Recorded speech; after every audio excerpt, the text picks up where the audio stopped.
Hi, welcome to the Whiskey Chicks podcast. My name is Amy. And I'm Amy's sister, Suzie. We are going to be talking to you about Whiskey Chicks. You may ask yourself, what in the world is a Whiskey Chick? Well, it's a term our Nana, our grandmother, used to describe anything and everything, like a doodad or a thingamajig. For our purposes today, Amy and I have framed Whiskey Chicks as those random moments in life that accumulate over time that compel us to grow, learn, and evolve. Whether it's good, bad, ugly, funny, or sad, with each Whiskey Chick comes a lesson, an aha moment, a lotus blooming from the mud and muck, resulting in wisdom and healing. Whiskey Chicks have brought us both to a place in our lives where we love ourselves and speak our truths. The last thing Nana said to me before she passed on was, "Be true to yourself, little A." That was the nickname she had for me. The angel spoke straight through her in that moment, and I knew I had quite a journey ahead of me. It was that Whiskey Chick, the last Whiskey Chick she delivered, that set me off on an incredible growth journey. She is the force behind this creative endeavor. We dedicate every Whiskey Chick to her. We're grateful you're here.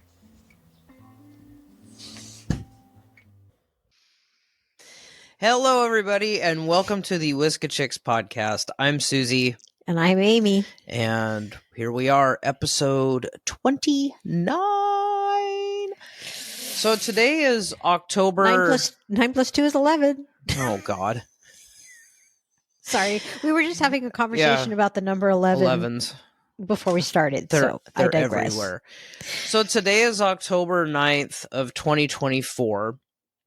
And this happens every October. It's Breast Cancer Awareness Month. Yeah. And I realize that there's a month and a day for everything now. But this one's been around for a while and hits probably most of us. I'd be willing to bet there isn't any one of our listeners or anyone out there for that matter that is not touched by breast cancer, whether it's them or they know somebody or whatever. So sadly, yes, and those numbers keep going up. They do keep going up, don't they? Yeah. So I actually pause. Let's backtrack on that.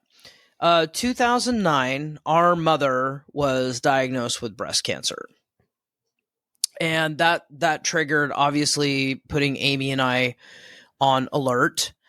At that time, I was 37, plus 5. I can't even do the math. 42. There you go. And I was 42. You were 42. And I started getting mammograms at 37. And luckily, with my job, they didn't require you be a certain age. And so I made it through 3 mammograms in the clear, and on the 4th one, I got it. I got the message. I basically had the mammogram, and the tech actually told me that I was clear, and I went home and made a sandwich. And 3 bites into the sandwich, I got a phone call from the breast center here in Portland, Oregon, saying, "Hey, we need you to come back tomorrow because something's weird." So on April 25th, 2013, I was diagnosed with breast cancer. And I know hearing those words can change your life, obviously, but also the people around us, them hearing those words, their lives also get changed dramatically. Everybody's life kind of gets shaken up. I mean, it's traumatic news, but that can come from anything. That can come from a birth, a death, engagement announcement, anything, new job, or losing a job, not a new job. You'd be excited about that. But anything basically that triggers like a trauma response or like a boof, your life is just got like this huge news and like your life just kind of goes like, put the brakes on. But you hear that word and it's, it can go 5 million different directions. And I think that's what triggers us. The fear is the uncertainty. because it could be the spectrum of the circumstances for the person can be minimal to like you don't have long. It's like there's this huge spectrum of circumstances that could happen when you hear that word, right? So I think it kind of triggers this immediate fear response, like, oh God. And it's just because we don't know yet exactly what's going on. You know what I mean? All these things start going through our heads. So anyway, I think at least that did with everybody me. gets a big slap in the face of perception. Yeah. Perception of where your life's at in that moment. But on a lighter note, before we dig into this, I thought it would be fun to share some slang words for boobs. So I didn't know she was going to do this, by the way. No, you don't know. You don't know. This is going to be interesting for me. All right, here we go. So we've got this one made me laugh. Lifesavers? Lifesavers, melons, milkshakes, pillows or dirty pillows, depending on your mood. Puppies, tatas, chi-chis, rack, the girls. Yeah. I'm sure there's more than that, but I just thought I would throw lifesavers. Like got me. I was like, what does that even mean? Probably like, there's that whole I thought there was a word. I think it comes from lifesavers, like where they're like buoys or like You mean like if I you're don't know. stranded in the open ocean, your boobs are gonna save you? I guess Like they're little like what are those things called? Floaties? If they're big enough. Yeah, They're like floaties. Maybe that's where the lifesaver thing comes from. I don't know. That's really funny. Anyway, 1 in 8 women will develop breast cancer in their lifetime. And here's this is where this hit me. Every 14 seconds, a woman is diagnosed with breast cancer somewhere in the world. It's crazy.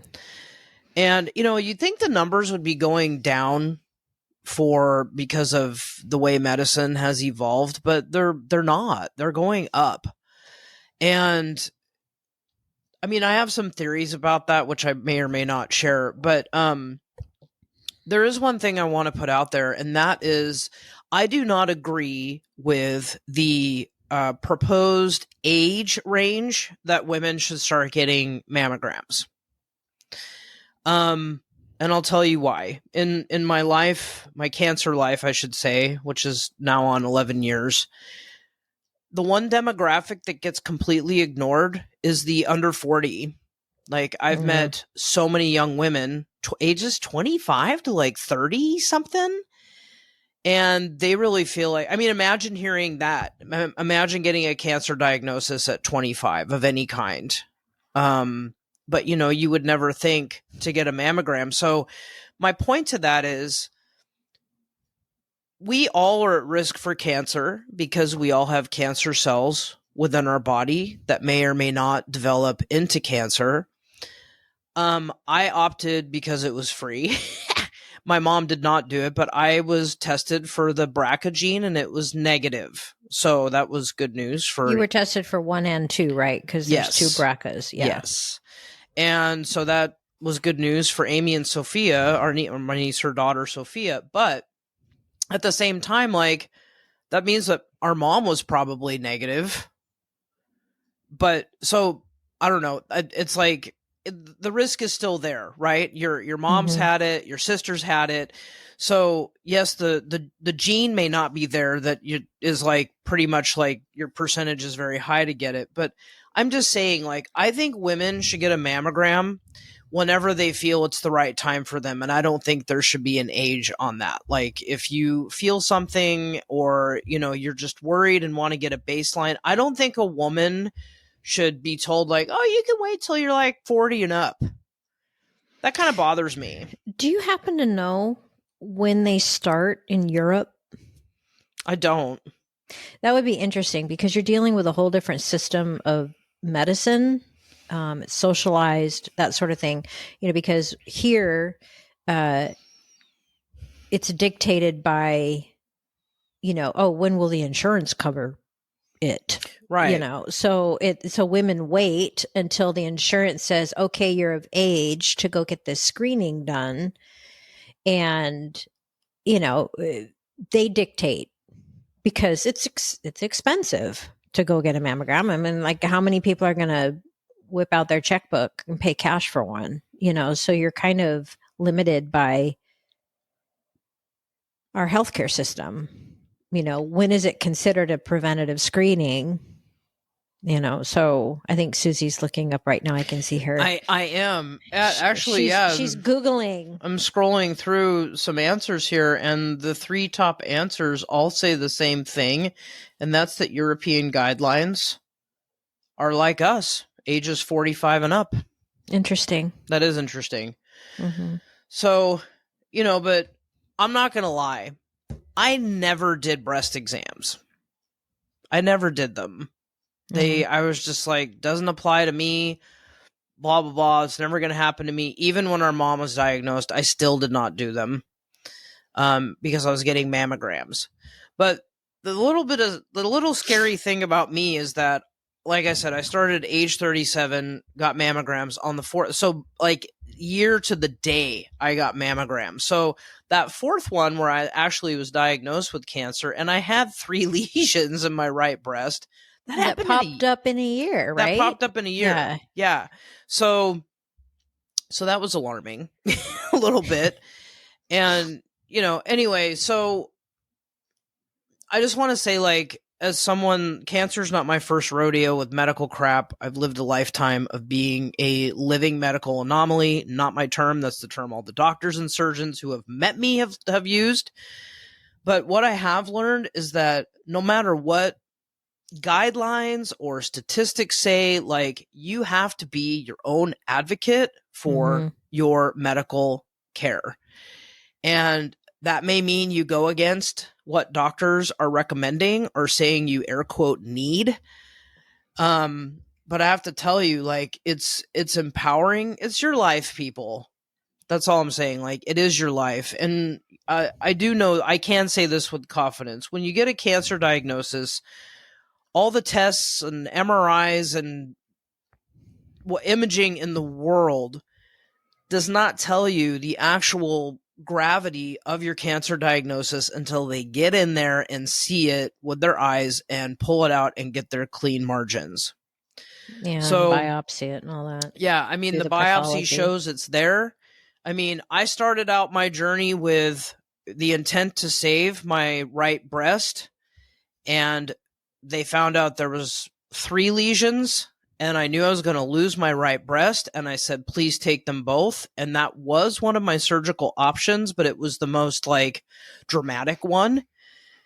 And because it's like so in our nature to be like, save your boobs because you're not going to be a woman if you don't have freaking tits, right? Which is a load of crap. Lifesavers. They're lifesavers. Yeah, your milkshakes are not going to bring the boys to the yard. Doesn't matter because I don't like boys that much anyway. But anyway, I opted. Something in my gut was just like, take them both, because I didn't want reconstruction. I didn't want to live my life with one breast. And I didn't want to live my life wondering if the remaining breast would develop cancer. That's what was in my gut. Well, I'll tell you what happened, just briefly. On the other side of my surgery, my surgeon was actually like, well, we had some surprises. And she left me a voicemail, which I thought was really rude after all we've been through. Leave me a voicemail? Not even call me back?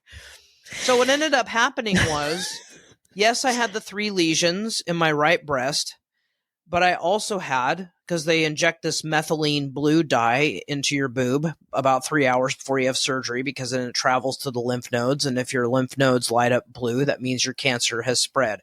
My cancer had spread to the lymph nodes in my right armpit, so they dug into that. And guess what? I had stage 0 breast cancer in my left breast. So I was like, I don't want to be like, I don't mean to say I told you so. But anyway, it wasn't a hard decision for me to make. I mean, it was like my intuition was like, just take them both. I don't give a shit. Just take them both. Yeah. I'm 41. They ain't getting any perkier. I don't have any kids. I'm not going to have kids. I just eliminate the possible issue. So I actually went up a half a stage or something. I think I ended up somewhere between 1B and 2 with my staging. Mm-hmm. That was within a year of the healthy mammogram prior to that. So anyway, my point is, if you're someone that is under 40 and you really want a mammogram, then go get one. Push for one. Yeah. Don't take no for an answer. It can be done. Trust me. There's a famous actress, I won't mention who she is, but in her late 30s, she had a dream one night that something was wrong, and her intuition was telling her it was breast. And she went and had a mammogram done, and she found out she had breast cancer. Otherwise, she wouldn't have known. It's like her body told her, her subconscious told her. She had a dream about it. So, the point is that cancer or not, listening to your body is so important. And then being, as Suzie said, you're an advocate for yourself. You've got to ask questions. You've got to challenge the system. You have to, and stand up for what you feel is right for your body. That's true.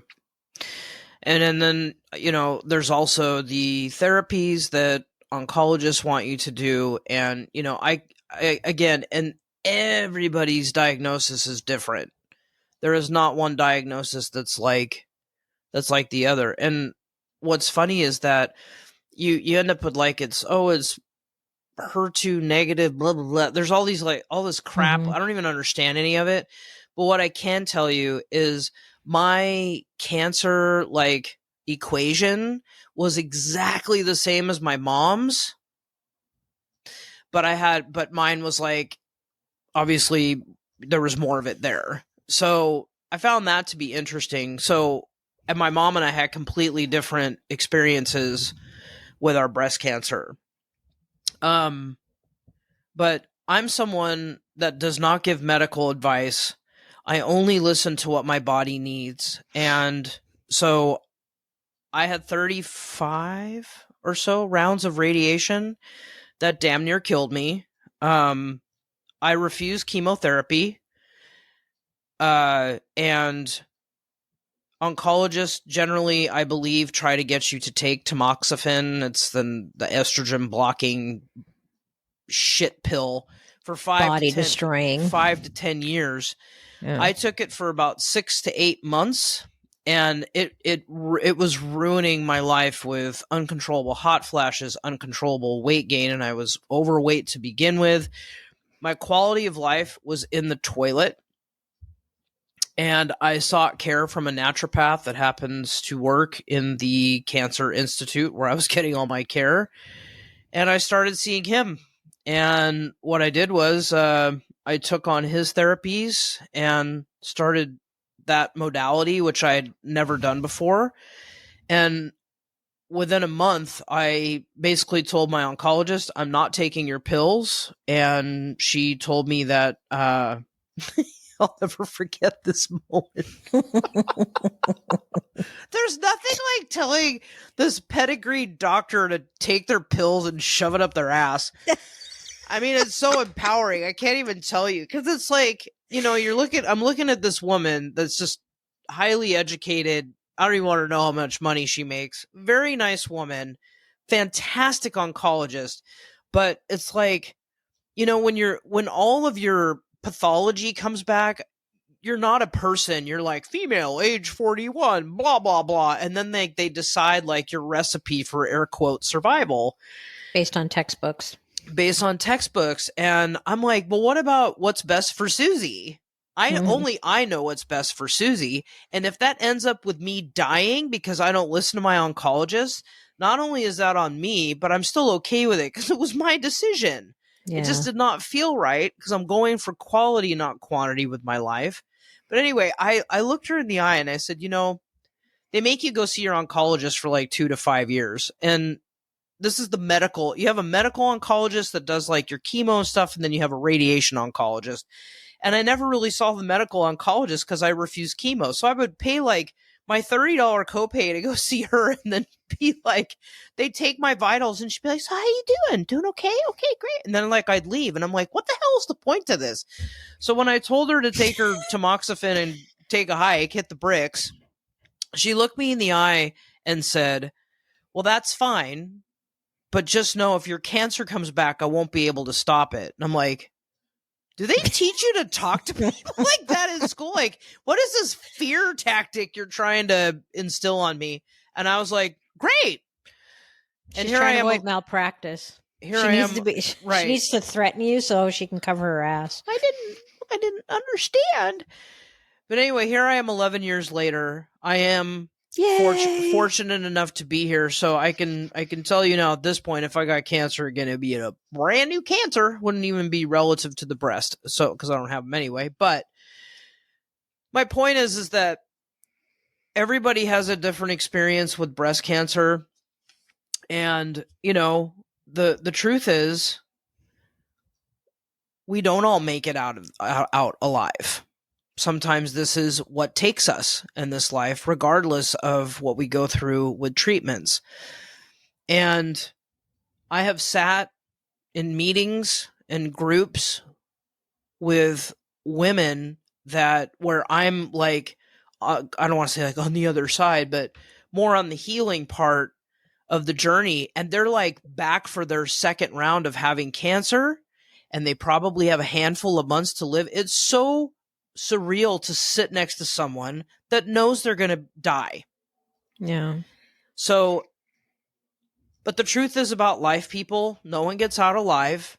We all go in the way that the universe wants us to go, or how our path is dictated. And, for all those women out there that are, currently, if you've just heard you have breast cancer, or your surgery is coming up, or your best friend or family member has breast cancer, it's like, man, my heart goes out to you, because it's a lot to take in. And it's actually harder on the people around us than the patient, because of the flight or fight thing. But yeah, I just respect to everybody that has gone through it, is going through it, or can hear me on the other side, that's what took them from this life. And I don't know how else to put that, as I tear up over here. Don't look at me. I'm getting misty over here. But rightly so. No, go ahead, please. No, I was just going to say, rightly so. I mean, you should. I mean, it's emotional. It's quite a journey, I mean, I go once a month. So, I live in Vancouver, Washington, and it's just a really short drive into Portland, Oregon, where I go to a hospital that has an amazing cancer institute. And I think it's so funny. I've been going there for 11 years, and I walk into the same building where I was diagnosed and had all my treatments and my surgery. But now I go for acupuncture and massage. But when I'm sitting in the chair waiting for them to call me back for something amazing like acupuncture massage, I look out the window and I see the very place that I was diagnosed. So like, I'm reminded every month of, you've been there and now you're here. So, anyway, yeah. I wanted to throw another statistic out here that I found alarming, and that is, and this is worldwide. This is not just in the United States. That 30% of new cancer diagnoses for women is breast cancer. Yeah, that's a lot.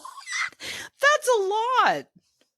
Holy shit, that's a lot. It is. But I think, though, too, in line with mammography and all of that, whether we agree with the guidelines of starting at 40 or not, screening the ability to screen for it and technology has gotten so much better. So with that, you're probably going to see a rise in diagnoses because we're screening more, we're screening better. Yeah. Chances are, a lot of these cases are getting detected earlier rather than later, which is always good. So it's, I think the rise in breast cancer, it's got a lot to do with, they connect breast cancer to all kinds of things now, from, stress to food to chemicals to lotions and deodorants. And our lifestyles, our lives are just riddled with things that really aren't that great for our health in general. Because if you look at what cancer is, it's basically just bad cells running amok and taking over. And what are bad cells? They're bad. It's bad DNA, bad genes, right? Our genetics, our cells are turning over every single day. And we cross our fingers that as they die and turn over every single day, that the DNA, the RNA, and all that scientific crap, it all lines up correctly. And we produce healthy new cells in all of our systems and organs and all of that. And you've got all these disruptors out there now in society, in the food we eat, the processed foods, the stuff in our soil. We could go on and on and on forever, but all of these things affect our genes. They just do, including stress and whatnot. So lack of sleep, all of it impacts how well our cells turn over genetically. And so, when you drill it down to not just breast cancer, but all kinds of cancer are on the rise. I think it's a testament to not just, more frequent screening, early screening and all of that, but I think our cells aren't as happy as they could be either. Our genetics, our genes, so if you were born with any kind of disposition to cancer, any way, shape, or form, at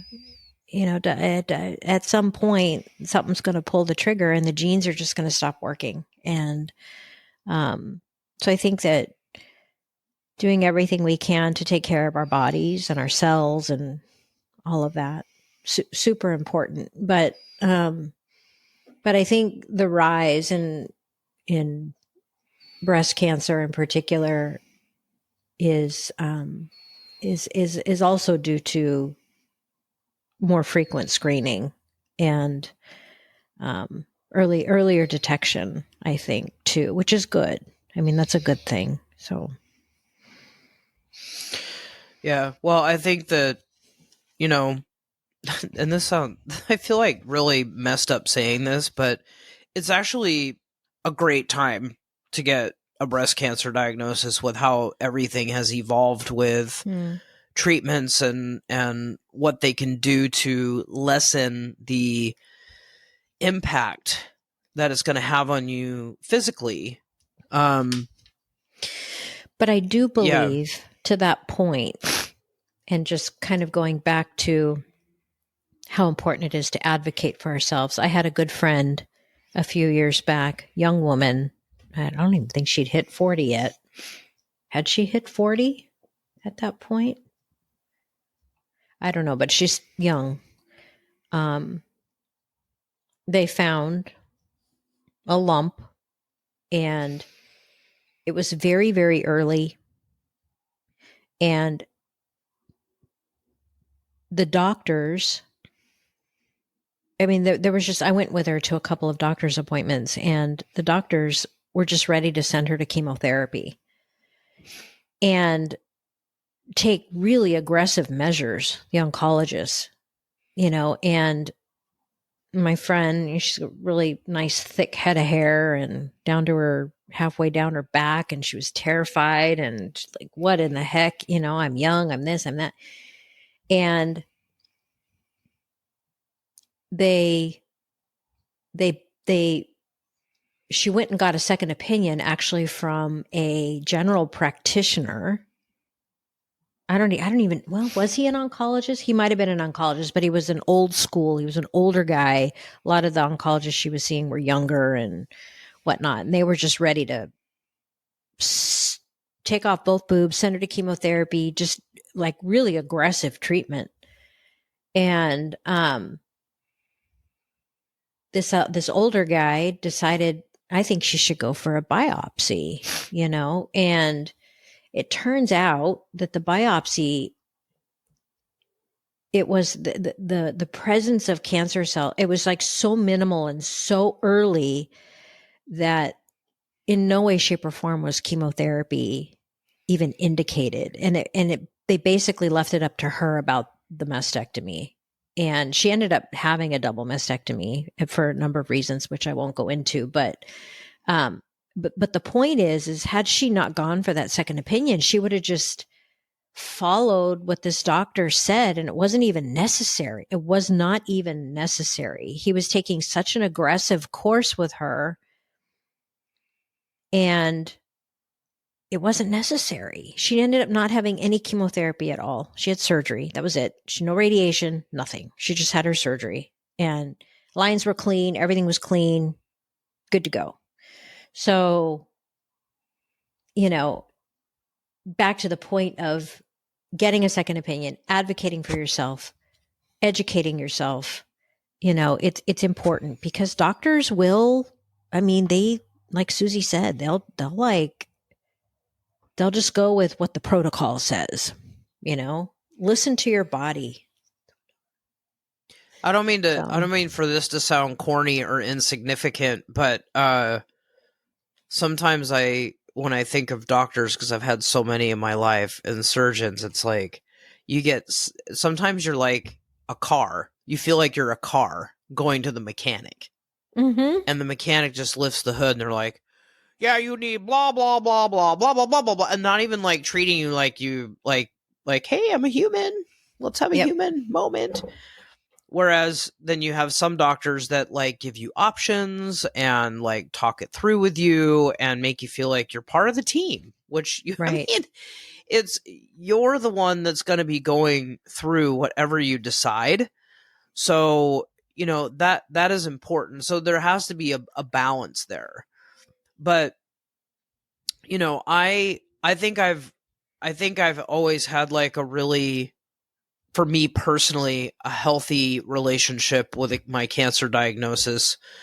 And, I got through it like I do most things in life, with a sense of humor, because I thought it was ridiculous. I was diagnosed with cancer after everything I've been through. I was like, really? Now you're going to do this? I mean, bring it. My best friend even labeled me the cancer clown. So, know who you are. But it's so true. I was so, I can't even begin to tell you how impressed I was with Suzie's attitude moving through all this, moving through it back then. And even just all these years later, and it doesn't matter. Attitude is so much. And, I've always been so impressed with the way happy to impress. Well, before I could talk about this for a long time, but since we're saying this episode is about breast cancer awareness, mm-hmm. And I didn't mean to leave the men out of this, because some men do get diagnosed. It's about 1% of men in this country, I don't know if that's the world, do get a breast cancer diagnosis. I didn't mean to leave them out. But anyway, if you need resources for finding somewhere you can go to get reduced cost or free mammograms or exams or whatever, I'm going to post a link that I found. It's the National Breast Cancer Foundation. I'm going to link that in the episode notes. And I think there was a support button, or find support. If you click on that, and it explains about breast cancer. There's a lot to understand, but if we're talking about raising awareness, for all you people out there listening, start with yourself. Start with being aware of your risks, how you take care of yourself. When was the last time you did an exam? If you're over 40 and you've never had a mammogram, I would really encourage you to at least go get a baseline to make sure you're okay. Yeah. And as we say, maybe talking about the breast cancer journey and treatments and all the other things that could come along with that. That's a whole other podcast. But we're just talking about you got it in there. Yeah, we're just talking about awareness right now. And so I think being aware of your own body and taking care of it and making sure, it's like going to get your eyes checked or getting your teeth cleaned. Like, this should be part of your self-care. Yeah. And making sure, because early detection is really your best bet in surviving this. And I can say that because I'm living proof of that. Yes. So, praise the Lord. Because sidebar, that 4th mammogram I had conflicted with work, and I was going to reschedule it for like 3 months later. And had I done that, yeah, probably would have been a good idea. So anyway, yeah, I'll link that up. And, just encourage yourself, encourage your friends, your family, find out if there's history of risk, and, just empower yourself. Because truthfully, I know a lot of women might not want to lose their breasts. I get that. But as far as like cancers go, if you're going to get something removed, it's not like a vital organ. It's not like a kidney or a colon or a lung or something. It's like, it's boobs. It's just boobs. And they're not even really lifesavers. No, they're not lifesavers. Fun bags. That wasn't on my list. Oh, yeah. Punching bags, fun bags. Fun bags. That wasn't even on the list. Anyway, I'm done for now. So now I'm only going to assume what your homework's going to be, but go for it. Yeah. If you're not getting regular mammograms, go get one. Go get one. Don't hesitate. And if you're overdue, schedule one. Regular screening. Yeah. And also, don't forget, kids, you are welcome to comment if you're listening to us on YouTube or Buzzsprout. Feel free to ask questions or comment, especially on this subject. I know we have really random topics, but anyway, yeah. And we're on Instagram. Yep. You can follow on Instagram and ask us silly questions there. No questions are silly. I shouldn't say that. But anyway, I want to thank everybody for listening today. Really appreciate you being here with us on our journey on Whiska Chicks. Yes. And we know what old Nana would say. Be true to yourself.